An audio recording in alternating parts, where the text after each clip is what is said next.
Welcome back to clean news MP. चलिए देखते हैं मध्य प्रदेश की 25 फटाफट बड़ी खबरों को। इससे पहले आप न्यूज को कहां से देख रहे हैं हमें कमेंट में जरूर बताएं।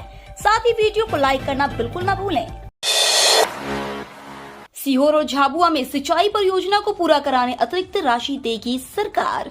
मध्य प्रदेश में सिंचाई का रकबा बढ़ाने के लिए राज्य सरकार जल संसाधन विभाग की परियोजनाओं को अतिरिक्त राशि देकर जल्द पूरा कराएगी।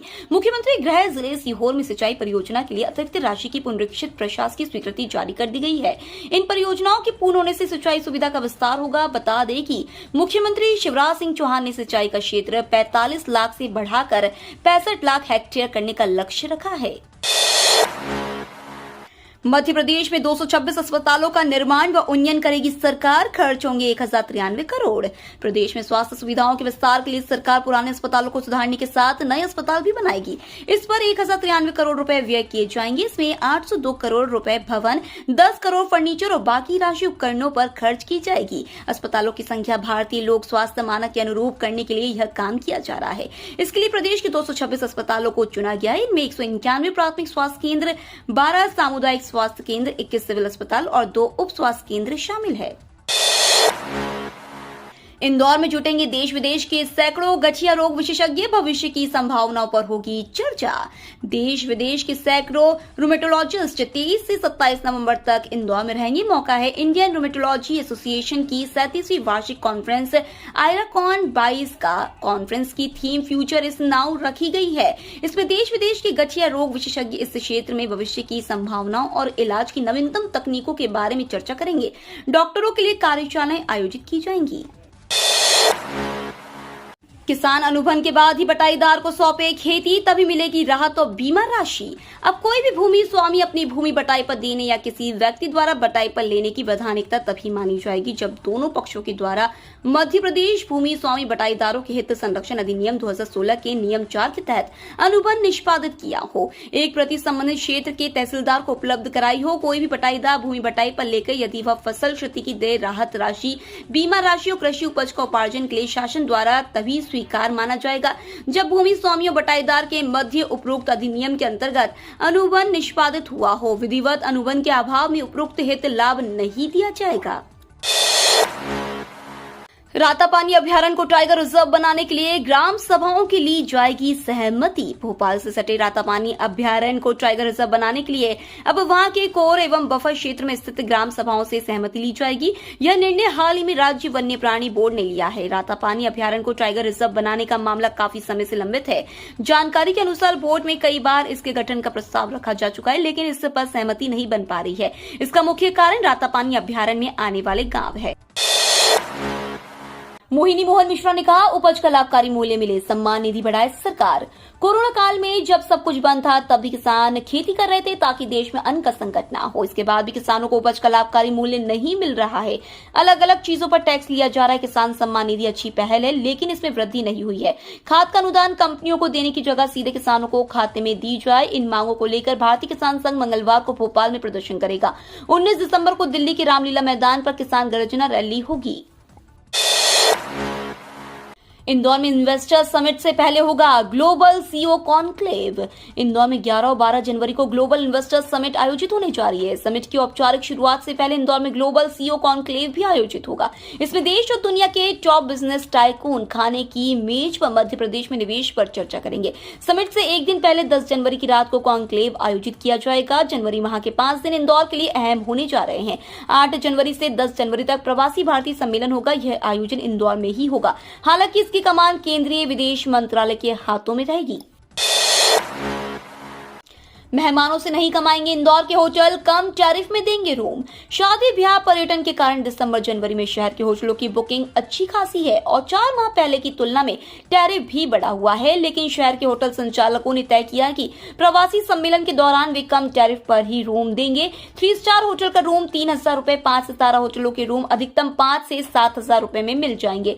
सबसे बड़े इवेंट को देखते हुए जनवरी में होटलों की बुकिंग पर रोक लगा दी गई थी, जिसे 2-3 दिन बाद हटा लिया जाएगा। वाहनों के वीआईपी नंबरों की नीलामी शुरू। वाहनों की वीआईपी नंबरों की साप्ताहिक नीलामी कल से फिर शुरू हो गई है। यह नीलामी गुरुवार शाम तक चलेगी। अभी केवल एक नंबर पर बोली लगी है। इस बोली में 6 सीरीज के नंबर उपलब्ध है। वाहन मालिक उन नंबरों पर भी बोली लगा सकते हैं। आबकारी आरक्षक भर्ती के लिए 10 दिसंबर से शुरू होंगे आवेदन। मध्य प्रदेश कर्मचारी चयन मंडल ने करीब 10 साल बाद आबकारी आरक्षक के 200 पदों पर भर्ती निकाली है। आबकारी विभाग मध्य प्रदेश के अंतर्गत आबकारी आरक्षक की सीधी भर्ती एवं बैकलॉग सीधी भर्ती के लिए चयन परीक्षा के संबंध में नियमावली और विज्ञापन जारी कर दिए गए हैं। आवेदन पत्र भरने की तिथि 10 दिसंबर से शुरू होंगे जो 24 दिसंबर तक होंगे। वहीं 10 दिसंबर से 29 दिसंबर तक आवेदन पत्र में संशोधन कर सकती है। आवेदन और परीक्षा से संबंधित नियम पुस्तिका मंडल की वेबसाइट पर उपलब्ध है। ग्रीन बॉन्ड जारी करेगा इंदौर नगर निगम। नगर निगम और ऊर्जा संयंत्र के लिए ग्रीन बॉन्ड जारी करेगा। जलूद में 286 करोड़ की लागत से सोलर पावर प्लांट बनाया जाएगा। उससे पैदा होने वाली बिजली से पहाड़ों को लांघकर पानी इंदौर पहुंचाया जाएगा। मेयर पुष्यमित्र भार्गव ने बताया कि अभी हर साल इंदौर तक पानी पहुंचाने के लिए 150 करोड़ रुपए बिजली बिल के नगर निगम को चुकाना पड़ते हैं। नगर निगम देश का पहला नगरीय निकाय होगा जो किसी प्रोजेक्ट के लिए ग्रीन बॉन्ड जारी करेगा। आम लोग भी पहली बार इस बॉन्ड में निवेश कर सकेंगे। उनके लिए बॉन्ड की कीमत 10,000 रुपए होगी। निगम को उम्मीद है कि ग्रीन बॉन्ड से नगर निगम को 250 करोड़ रुपए मिल सकते हैं। बड़े शहरों का हाई प्रोफाइल ड्रग अब ग्वालियर के युवाओं की नसों में घोल रहा जहर। मुंबई, गोवा, दिल्ली, गुरुग्राम जैसे बड़े शहरों का हाई प्रोफाइल ड्रग शहर में प्रवेश कर गया है। पहले एमडीएमए और अब हेरोइन, दोनों ही बहुत महंगे नशे हैं जो अक्सर रेव पार्टी में इस्तेमाल होते हैं। यहाँ अब यह नशा बिक रहा है। इससे आशंका यह भी है कि यहाँ रेव पार्टी होने लगी है। युवाओं की नसों में जहर घोलने वाली इन पार्टियों ने बड़े शहरों में नशे की लत को इतना बढ़ा दिया है कि कई घर तबाह हो गए हैं। युवाओं को डिप्रेशन से बचाने के लिए दौड़ रहे धावकों की मुख्यमंत्री ने की सराहना। युवाओं को डिप्रेशन से बचाने के लिए 8,000 किलोमीटर की दौड़ में शामिल धावकों ने मुख्यमंत्री शिवराज सिंह चौहान से भोपाल में मुलाकात की। उन्होंने मुख्यमंत्री के साथ पौधारोपण किया और दौड़ के उद्देश्य के बारे में बताया। मुख्यमंत्री ने कहा कि डिप्रेशन के बारे में जन जागरूकता के प्रयास महत्वपूर्ण है। इस समस्या से युवाओं को बचाना बहुत आवश्यक है। प्रयास यह होना चाहिए कि डिप्रेशन की समस्या हो ही नहीं पाए। दौड़ के आयोजन और अन्य जागरूकता गतिविधियों से लोगों को डिप्रेशन से बचाने के कार्य से जुड़ी संस्था हिमालय नाइट के प्रयास अनुकरणीय हैं। हाईवे ड्राइविंग का कोई कोर्स नहीं, हादसों की बड़ी वजह। हाईवे पर गाड़ी चलाते समय अपनी लेन का पालन करना है। गाड़ी को कहीं भी नहीं रोकना है। अगर कहीं गाड़ी रोकने पड़े तो लेफ्ट साइड का इंडिकेटर देकर रोकनी है। रात में गाड़ी रोकनी पड़ रही है तो पार्किंग लाइट जरूर जलानी है। ये कुछ छोटे छोटे नियम है जो हाईवे पर गाड़ी चलाने के लिए काफी जरूरी है। मगर हाईवे पर गाड़ी चलाने के लिए कोई प्रशिक्षण नहीं दिया जाता है। भारी वाहन चलाने वालों के लिए पहले एक रिफ्रेशर कोर्स चलता था जो अब बंद है। ड्राइविंग प्रशिक्षण संस्थान उसे फिर शुरू करने की तैयारी कर रहा है। एमपी में 8,527 प्राइमरी शिक्षकों की होगी भर्ती। 12वीं पास छात्र भी कर सकते हैं आवेदन। मध्य प्रदेश सरकार के मुखिया शिवराज सिंह चौहान प्रदेश में 1 लाख युवाओं को नौकरी देने का ऐलान किए हैं। उसी के तहत शिक्षकों की भर्ती प्रक्रिया की जा रही है जिसमें 12वीं पास युवा भी आवेदन फॉर्म भर सकते हैं। जानकारी के तहत स्कूल शिक्षा विभाग एवं जनजातीय कार्य विभाग में शिक्षकों की कमी है और खाली पड़े 18,527 प्राइमरी शिक्षकों की भर्ती करने के लिए आवेदन फॉर्म भरवाए जा रहे हैं। राहुल गांधी की भारत जोड़ो यात्रा मध्य प्रदेश में बुरहानपुर के रास्ते प्रवेश करेगी। कांग्रेस नेता राहुल गांधी की भारत जोड़ो यात्रा मध्य प्रदेश में बुरहानपुर के रास्ते बुधवार को प्रवेश करेगी। प्रदेश में अगले वर्ष विधानसभा के चुनाव होने हैं। ऐसे में पार्टी इस यात्रा को बड़े अवसर के रूप में देख रही है।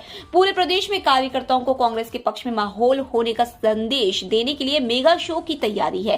कांग्रेस नेताओं का प्रयास यह है कि राज्य में जब यात्रा प्रारंभ हो तो कम से कम 50,000 लोग उपस्थित रहे। प्रदेश कांग्रेस अध्यक्ष कमलनाथ तो पूर्व मुख्यमंत्री दिग्विजय सिंह हर छोटी बड़ी बात पर नजर रखे हैं। विजन जीरो योजना के बाद भी मृत्यु दर में नहीं आ रही कमी। प्रदेश में होने वाली सड़क दुर्घटनाओं को कम करने के लिए विजन जीरो योजना प्रारंभ की गई है। इसका उद्देश्य सड़क दुर्घटनाओं में मृत्यु दर कम करना है। इस लक्ष्य को पाने के लिए सुप्रीम कोर्ट के अगस्त 2021 के निर्णय के परिपालन में हर जिले में सड़क सुरक्षा समिति गठित की गई है। योजना में शिक्षा, इंजीनियरिंग, पुलिस, परिवहन, चिकित्सा सेवा विभाग के मध्य समन्वय से प्रतिवर्ष कम से कम 10% मृत्यु दर कम करने का लक्ष्य है। बावजूद इसके प्रदेश में सड़क दुर्घटनाओं में मृतकों की संख्या और मृत्यु दर कम नहीं हो रही। सातवें आसमान से जमीन पर गिरा सोना और चांदी। शादी ब्याह के लग्न का आज दूसरा दिन है और आज सोने चांदी की कीमत में पिछले कई दिनों से जारी तेजी पर ब्रेक लग गया है। आज सोना और चांदी दोनों की कीमत में बड़ी गिरावट दर्ज की गई है। आज सोना 395 रुपए प्रति 10 ग्राम की दर से सस्ता हुआ है, जबकि चांदी की कीमत में 720 रुपए प्रति किलो की बड़ी गिरावट दर्ज की गई है। इस गिरावट के बाद सोना 52,600 रुपए प्रति किलो और चांदी 60,600 रुपए के करीब बिक रही है। तापमान में हल्की बढ़ोतरी पर ठंडक बरकरार, संकेत है कि आने वाले दिनों में बढ़ने वाली है सर्द हवाएं। मध्य प्रदेश में मौसम ठंडा बना हुआ है। सोमवार को भले ही तापमान में हल्की बढ़ोतरी दर्ज की गई, लेकिन दिन भर हवा से कपकपी बनी रही। ऊपरी हिस्से में हो रही बर्फबारी से यहाँ ठंडक बनी हुई है। 2-3 दिन में ठंडक बढ़ सकती है। नवंबर अंत तक संभावना है कि कड़ाके की सर्दी का एहसास होने लगेगा। अगले 24 घंटों में 5 जिलों में शीतलहर चलने का येलो अलर्ट भी जारी किया गया है। 4 महीनों के अंदर निपटा ले ये काम, वरना पैन कार्ड हो जाएगा बंद। अब इनकम टैक्स विभाग ने एक अहम जानकारी दी है। दरअसल पिछले काफी वक्त से लोगों को पैन कार्ड को आधार कार्ड से लिंक करने के लिए जागरूक किया जा रहा है। ऐसे पैन कार्ड धारक जिन्होंने अभी तक पैन कार्ड को आधार कार्ड से लिंक नहीं किया है, उनके पास कुछ महीनों का वक्त और है। इनकम टैक्स विभाग ने ट्वीट कर बताया है, आयकर अधिनियम 1961 के अनुसार पैन को आधार से लिंक करने की अंतिम तिथि उन सभी पैन धारकों के लिए जो छूट की श्रेणी में नहीं आते हैं 31 मार्च 2023 है। पैन को आधार से लिंक न करने पर पैन निष्क्रिय हो जाएगा। केंद्रीय कर्मचारियों की साल 2023 में लॉटरी, इन 3 बड़े फैसलों पर लगेगी मुहर। केंद्रीय कर्मचारियों के लिए नया साल कई बड़ी खुशखबरी लेकर आ रहा है। साल 2023 में सरकार कई बड़े फैसले पर अपनी सहमति दे सकती है। नए साल की शुरुआत में ही कर्मचारियों को बढ़े हुए डीए का फायदा मिलेगा। इसके अलावा भी सरकार कर्मचारियों से जुड़े 3 बड़े मुद्दों पर फैसला कर सकती है। इनमें सबसे बड़ा फायदा सैलरी से जुड़ा है। इसमें लंबे समय से चल रही फिटमेंट फैक्टर की मांग है। सरकार साल 2023 में इस पर फैसला ले सकती है। एक्सपर्ट्स का कहना है कि सरकार साल 2024 में लोकसभा चुनाव से पहले केंद्रीय कर्मचारियों को फिटमेंट फैक्टर का तोहफा दे सकती है। इसके अलावा महंगाई भत्ता और पुरानी पेंशन योजना पर भी फैसला लिया जा सकता है। भारत न्यूजीलैंड के बीच निर्णायक मुकाबला आज। भारत और न्यूजीलैंड के बीच T20 सीरीज का तीसरा और आखिरी मैच नेपियर में आज खेला जाएगा। इस मैच के जरिए सीरीज के विजेता का फैसला होगा। यह मैच बेनतीजा होने पर या भारत के जीतने पर टीम इंडिया सीरीज अपने नाम करेगी। वहीं न्यूजीलैंड की टीम यह मैच जीतकर सीरीज 1-1 से ड्रॉ करना चाहेगी। इस सीरीज का पहला मैच बारिश की भेंट चढ़ गया था। इस मैच में टॉस तक नहीं हो सका था। इसके बाद दूसरे मैच में भी बारिश की वजह से 27 मिनट तक खेल रुका रहा था। हालांकि इसकी वजह से ओवरों में कोई कटौती नहीं हुई थी। अब तीसरे मैच में भी बारिश की आशंका जताई जा रही है। फारूक अब्दुल्ला को भरोसा, पीएम मोदी खत्म करवा सकते हैं रूस यूक्रेन युद्ध। जम्मू कश्मीर के पूर्व मुख्यमंत्री और national conference chief Farooq Abdullah ने प्रधानमंत्री नरेंद्र मोदी पर भरोसा जताते हुए कहा कि वह रूस और यूक्रेन के बीच चल रहे युद्ध को खत्म करवाने में बड़ी भूमिका निभा सकते हैं। उन्होंने कहा है कि इस युद्ध की वजह से दुनिया के सामने बड़ा आर्थिक संकट खड़ा हो गया है। प्रधानमंत्री नरेंद्र मोदी लंबे समय से चल रहे युद्ध को खत्म करवा सकते हैं। आईसीसी का बड़ा फैसला, बदल दिया T20 वर्ल्ड कप का फॉर्मेट। अब इतनी टीमें होंगी शामिल। T20 वर्ल्ड कप 2022 की समाप्ति में अभी कुछ ही दिन बीते होंगे, लेकिन इंटरनेशनल क्रिकेट परिषद अभी से अगले T20 वर्ल्ड कप की तैयारियों में जुट गई है। आईसीसी ने साल 2024 में होने वाले T20 वर्ल्ड कप के लिए फॉर्मेट में बड़े बदलाव किए हैं। 2024 का T20 world cup West Indies और संयुक्त राज्य अमेरिका की मेजबानी में खेला जाना है और इसमें 20 टीमें भाग लेने वाली है। बिजली का बिल जमा नहीं करने पर फ्रिज, टीवी, कूलर जब्त, कई मकान भी सील करने की तैयारी। मध्य प्रदेश पश्चिम क्षेत्र विद्युत वितरण कंपनी ने बिजली बिल जमा नहीं करने वाले बकायेदारों के खिलाफ कार्रवाई का अभियान चलाया है। कंपनी ने उज्जैन में रविवार को 7 लोगों के घरों से फ्रिज, टीवी, कूलर, हीटर व अन्य सामान जब्त किया है। अब इन सामानों को कुर्क कर कार्रवाई की जाएगी।